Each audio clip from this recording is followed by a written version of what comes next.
నుంచి అంగీకరిస్తున్నట్టు ప్రకటించాయి. మనతో పాటు ప్రస్తుతం కే పాల్ గారు ప్రస్తుతం ఫోన్ లైన్ లో సిద్ధంగా ఉన్నారు.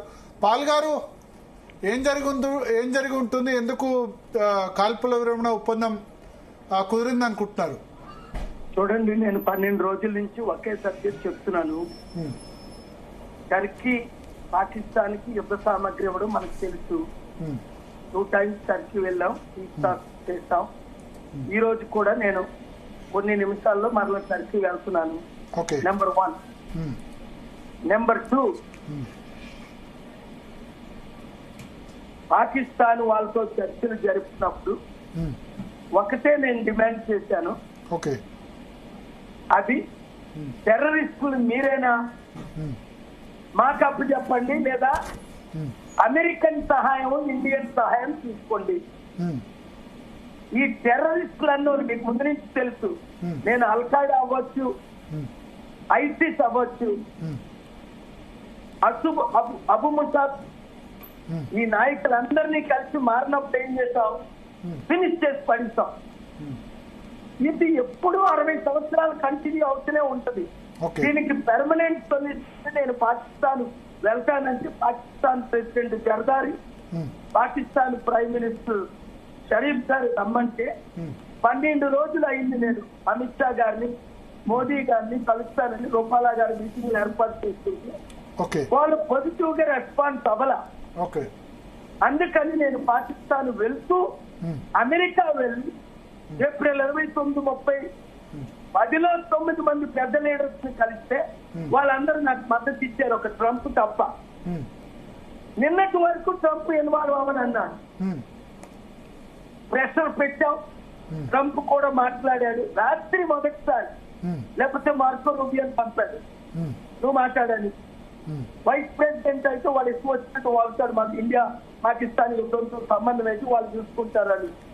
ఇలాంటి దరిద్రులు దేశ ప్రపంచ నాయకులు అయ్యారు.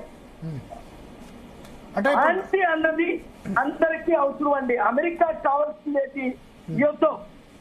ఎందుకు? వాళ్ళ 30 ట్రిలియన్లో 3 ట్రిలియన్ జీడీపీ యుద్ధ సామాగ్రి అమ్మడం, యుద్ధాలు స్టార్ట్ చేయడం, యుద్ధ సామాగ్రి అమ్మడం. మీరు అమెరికాలో ఎవరి మీద ఒత్తిడి తీసుకొచ్చారు? మీరు? నేను ట్రంప్ మీద. చూడండి ఫోటోలన్నీ అందరూ కలిశారు, ట్రంప్ తప్ప. ఏప్రిల్ 29, 30 నేను ఆంధ్రప్రదేశ్ హైకోర్టులో మొదటి బుధవారం ప్రెజెంట్ చేశాను. నాకు పెద్ద కేసు ఉంటే. ఎవరెవరిని కలిశారు మీరు ఏప్రిల్ 29, 30? అందరూ. మీకు డెమోక్రాట్స్ ఎవరి పేర్లు తెలుసు? బర్నీ శాండర్స్ తెలుసా? కోరీ బుక్కర్ తెలుసా? అంటే డెమోక్రాట్స్ ఆపోజిషన్ లో ఉన్నారు కదా ఇప్పుడు. Democrats, Republicans Ted Cruz, Lindsey Graham, Johnson తెలుసు కదా మీకు. రిపబ్లికన్స్, డెమోక్రాట్స్ అందరూ కలిశారు. కానీ ట్రంప్ మాత్రం ఇండియా పాకిస్తాన్ లో ఇన్వాల్వ్ అవ్వద్దని. మరి ఎవరు చెప్పాడు, ఏం చెప్పారు, ఏమి డీల్స్ అయ్యాయి, అది పక్కన పెట్టండి. నాకు కావలసింది, మనకు కావలసింది శాంతి. కొంతమంది మూర్ఖులకి కావలసింది యుద్ధం. నేను ఎప్పుడూ యుద్ధాన్ని కోరుకోలే. నేను అమెరికాతోనే యుద్ధం చేశాను. ఇరాక్ గురించి, ఇరాన్ గురించి, సిరియా గురించి, లిబియా గురించి, నార్త్ కొరియా గురించి. So blessed are the peacemakers అన్నాడు. మరి ఇప్పుడు ట్రంపే చెప్తున్నారు కదా, నేనే ఆపాను యుద్ధం అని ఆయన చెప్తున్నారు. అది మాకు నోబెల్ పీస్ ప్రైజ్ కొరకు ఏమైనా చెప్తాడు. చివరిని 12 రోజుల తర్వాత చూసారా, నిన్న రాత్రి ఇప్పటి వరకు ట్రంప్ ఎవరితో మాట్లాడా? దీన్ని ఖండించాడా టెర్రరిస్ట్ అటాక్ ని? పాకిస్తాన్ ని టెర్రరిస్టులు వచ్చారు, ఖండించారు. మన ఇండియన్స్ ని, ఒక తెలుగు 26 మందిని చంపిస్తే ట్రంప్ ఖండించాడా? ఎందుకు ఖండించలేదు? ఖండించారు కదా అదే రోజు. అది ఖండించలేదండి. 2 రకాలుగా చెప్పాడు. పాకిస్తాన్ తో మేము, పాకిస్తాన్ వైపు ఉన్నారు, ఇండియా వైపు ఉన్నారు. అటాక్ చేసింది ఎవరిని? మనల్ని. ఎక్కడ? జమ్మూ కాశ్మీర్ లో. ఎప్పుడు? ఏప్రిల్ 22ని.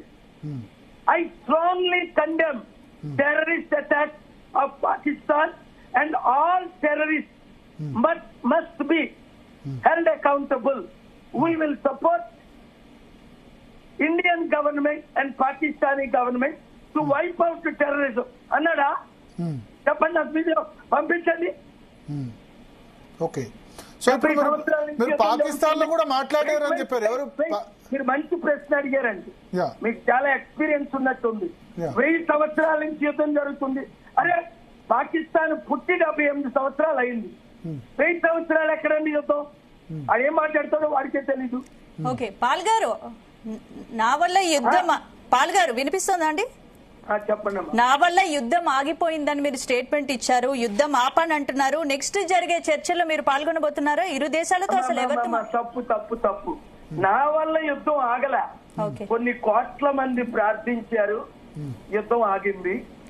12 రోజులుగా నా ప్రయత్నాలు, నేను పాకిస్తానీ లీడర్స్ తో మాట్లాడా, ఇండియన్ లీడర్స్ తో, ముగ్గురులో పెద్దవాళ్ళు 2తో మాట్లాడా. దాని వల్ల నష్టం చెప్పాను. ముఖ్యంగా అమెరికన్ లీడర్స్, వరల్డ్ లీడర్స్ తో మాట్లాడా. డెమోక్రాట్స్, రిపబ్లికన్స్ ని కలిసా. ఇంత బిజీగా ఉన్నా ఏప్రిల్ మే 2 days మాత్రమే ఉన్నారు ట్రంప్ గారు. డైరెక్ట్ గా మే 1 నుంచి పాకిస్తాన్ వెళ్తుండగా నాకు మోదీ గారు, అమిత్ షా గ్రీన్ సిగ్నల్ ఇవ్వలేదు కనుక నిన్న కూడా రూపాలా గారు మాట్లాడారు వాళ్ళతో. మీరు ఈ రోజు వరకు టైం అడిగారు. ముందు మే 3 అన్నారు, తర్వాత మే 7 అన్నారు, తర్వాత మే 9 అన్నారు.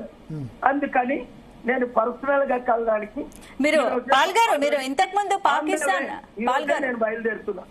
మీరు ఇంతకు ముందు పాకిస్తాన్ వెళ్తానన్నారు కదా, వెళ్ళారా మీరు పాకిస్తాన్? అది దేవుడి. అది చెప్పండి అమ్మా. మీరు ఇంతకు ముందు పాకిస్తాన్ వెళ్తాను అని కూడా చెప్పారు కదా, పాకిస్తాన్ వెళ్ళారా మీరు? ఎందుకో వాయిస్ వినబట్టలేదు. పాల్ గారు, ఒకటి, ఇప్పుడు మీరు పాకిస్తాన్ లో పాకిస్తాన్ ప్రెసిడెంట్ ఆసిఫ్ అలీ జర్దారీతో మాట్లాడారు ఫోన్ లో. ముందు నుంచి నాకు పరిచయం అండి. షరీఫ్ గారు ఒకప్పుడు ప్రైమ్ మినిస్టర్ ఉండేటప్పుడే వాళ్ళ మిత్రులు, వాళ్ళ బ్రదరే ఇప్పుడు ప్రైమ్ మినిస్టర్. ఈ జర్దారీ గారు, వీళ్ళందరూ ఎన్నో సార్లు నేను పాకిస్తాన్ వెళ్ళాను కదా గత 30 సంవత్సరాల్లో. నాకు ప్రతి దేశం, నాకు శత్రువైన దేశం లేదు. అయితే ఒకటి, పాకిస్తాన్ టెర్రరిజం ని కండెమ్ చేయకుండా ఒసామా బిన్ లాడెన్ పెట్టుకున్నారు వాళ్ళు.